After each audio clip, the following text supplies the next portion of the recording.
ये कहानी है रामायण की, जब मेघनाथ और लक्ष्मण में युद्ध चल रहा था और बहुत भयंकर युद्ध चल रहे थे। कई दिन वो युद्ध चला और युद्ध का अंतिम दिन था। अब मेघनाथ अलग साधनाएं कर रहा था दिव्यास्त्रों के लिए, उसका पहले से बहुत सारे दिव्यास्त्र थे। और यहाँ लक्ष्मण सुबह सुबह जगे, जिस दिन युद्ध था, अंतिम युद्ध, और जगने के बाद रामचंद्र जी से आशीर्वाद लेने के लिए गए। रामचंद्र जी ध्यान कर रहे थे, ध्यान से उठे और आशीर्वाद लिया। तो रामचंद्र जी ने कोई आशीर्वाद नहीं दिया, शांत हो गए और केवल लक्ष्मण से बोले, जाओ ये भिक्षा का पात्र लो और जो भी तुम्हें पहला व्यक्ति मिले उससे भिक्षा लेकर आओ और फिर बात करते हैं। अब सब लोग बहुत आश्चर्य में आ गए, इतना निर्णायक युद्ध होने वाला है, मेघनाथ से युद्ध होने वाला है। मेघनाथ जिसके आधार पर रावण बहुत गर्व अनुभव कर, जो आज तक कोई युद्ध नहीं हारा, और ये क्या कर रहे हैं रामचंद्र जी। लेकिन लक्ष्मण जी तो बात को मानना था, बड़े भाई की बात थी। लिया कटोरा और लेने चले गए भिक्षाटन के लिए। अब कुछ दूर चले तो वहाँ लंका की ओर गए, क्योंकि वहीं लोग मिलेगा कोई ना कोई। तो वहाँ पर एक सैनिक दिखाई दिया, वो भी रावण का। और रावण के सैनिक से वो चाहते तो तुरंत रावण के सैनिक को खत्म कर सकते थे, लेकिन नहीं, उन्होंने भिक्षा मांगना था। तो भिक्षा मांगा, विरोधी सैनिक से भिक्षा मांगा, और उसके पास कुछ राशन था, उसमें से कुछ आटा उसने दे दिया।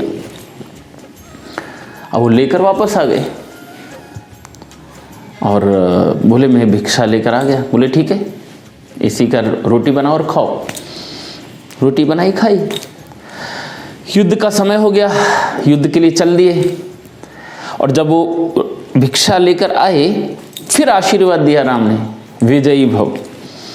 रोटी बनाया और युद्ध के लिए चले गए। भयंकर युद्ध हुआ। मेघनाथ ने उस युद्ध में सारे जो उसके पास दिव्यास्त्र थे, ब्रह्मास्त्र, पाशुपतास्त्र, सारे शस्त्रों का यूज किया उसने। ब्रह्मास्त्र जब छोड़ा उसने तो लक्ष्मण बिल्कुल विचलित नहीं हुए और नमस्कार किया हाथ जोड़कर, और ब्रह्मास्त्र वापस चला गया। पाशुपत शास्त्र का जब उन्होंने, मेघनाथ ने जब छोड़ा तो फिर विनम्रता से मुस्कुरा के प्रणाम किया और वो वापस चला गया।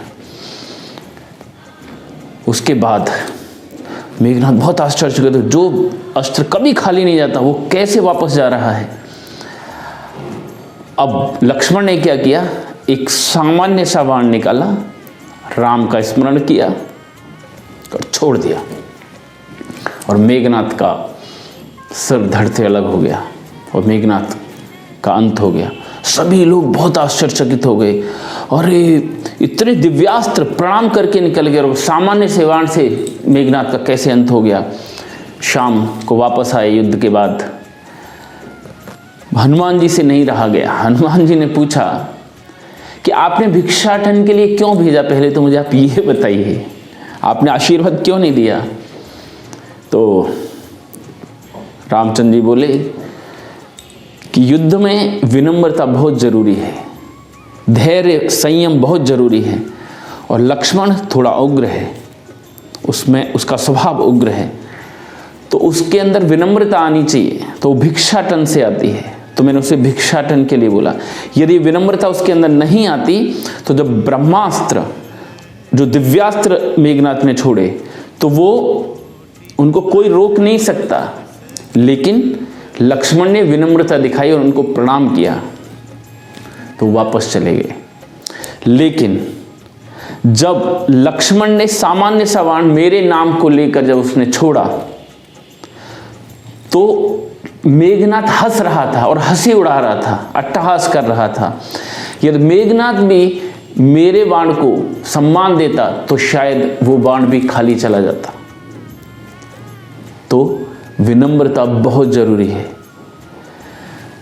अब इसमें देखिए क्या सीख मिलती है। जिस समय शत्रु है और सामने अस्त्र शस्त्र चल रहे हैं, उस समय भी आपको धैर्य और संयम और विनम्रता का परिचय देंगे तो जरूर आप जिंदगी की बहुत बड़ी बड़ी लड़ाइयों में जीत कर खड़े होंगे। और बड़ी बड़ी चुनौतियां जो आती हैं, जो आपको तहस नहस करने आती हैं, तो वे विनम्रता और धैर्य और संयम के साथ रहेंगे तो आपको छूती हुई निकल जाएंगी और आपका अनिष्ट नहीं कर पाएंगी। एक चीज़, और जो इस कहानी से मुझे बहुत ज़बरदस्त चीज़ लगी जब मैं ये कहानी पढ़ रहा था, कि युद्ध का समय है और रामचंद्र जी फिर भी ध्यान कर रहे हैं सुबह। देखिए कैसा माहौल है, जहाँ चारों ओर कोई मर रहा है, जान पर बनी है, कुछ समय बाद कौन बचेगा कौन नहीं बचेगा, हार जीत जान की दांव पर लगी है, प्रतिष्ठा दांव पर लगी है, लेकिन उस समय भी संयत होकर ध्यान कर रहे हैं राम। इसलिए राम राम थे, इसलिए राम राम थे। आज हम जीवन के इस युद्ध में, जीवन में ऊपर नीचे हो रहा है, खूब कोलाहल है, लेकिन उसमें हम ध्यान नहीं करते।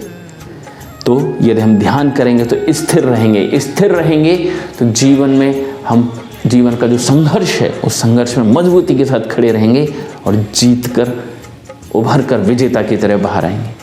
ऐसी सीख हमें लेना चाहिए इस कहानी से। और ये सीख यदि आपको अच्छी लगी तो इसको शेयर करना बिल्कुल मत भूलिएगा। और ये कहानी आप सुनते हैं, प्यार देते हैं, उसके लिए दिल की गहराइयों से धन्यवाद। Thank you very much.